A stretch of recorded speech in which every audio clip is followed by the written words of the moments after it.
मुंबईत आज भाजपची महत्वाची बैठक आहे। उपमुख्यमंत्री देवेंद्र फडणवीस आणि भाजपा महाराष्ट्र प्रदेश अध्यक्ष चंद्रशेखर बावनकुळे, भाजपा मुंबई अध्यक्ष आशिष शेलार यांच्या नेतृत्वात भाजपचे जिल्हाध्यक्ष, प्रदेश पदाधिकारी, मुंबईतील प्रमुख कार्यकर्त्यांची ही बैठक असणार आहे। सकाळी 11 वाजता वसंत स्मृती इथे ही बैठक आयोजित करण्यात आली आहे।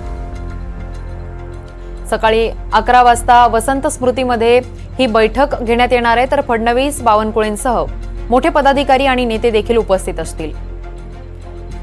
तर आज ही मुंबईत भाजपची महत्वाची बैठक असणार आहे। विधानसभेच्या पार्श्वभूमीवर ही बैठक अतिशय महत्वाची मानली जाते। तर आज सकाळी 11 वाजता वसंत स्मृतीमध्ये ही नेते पदाधिकाऱ्यांची बैठक आयोजित करण्यात आलेली आहे।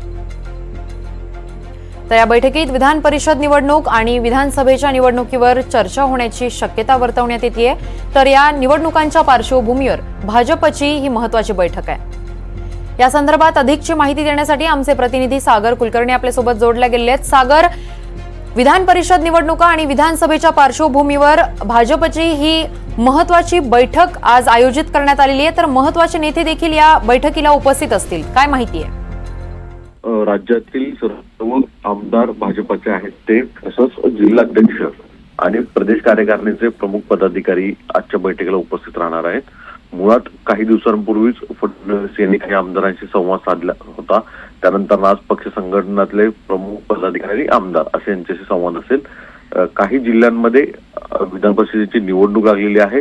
विशेषतः मुंबई, कोकण आणि नाशिक या भागांमध्ये ही निवडणूक आहे। त्या दृष्टिकोनातून तर असणारच आहे मार्गदर्शन। पण मुळात पुढील काही दिवसांमध्ये महाराष्ट्रामध्ये विधानसभांच्या निवडणुका आहेत। अशा दृष्टिकोनातून लोकसभेच्या निवडणुकीमध्ये काही आमदारांचं मनाचं खच्चीकरण झालेलं आहे। त्याच्यातून उभारी देणं आणि त्यांना मार्गदर्शन करण्याचं काम देवेंद्र फडणवीस, बावनकुळे आणि इतर महत्वाचे नेते करतील असं सांगण्यात आलंय। अगदीच धन्यवाद सागर, तुम्ही दिलेल्या महत्त्वपूर्ण माहितीसाठी।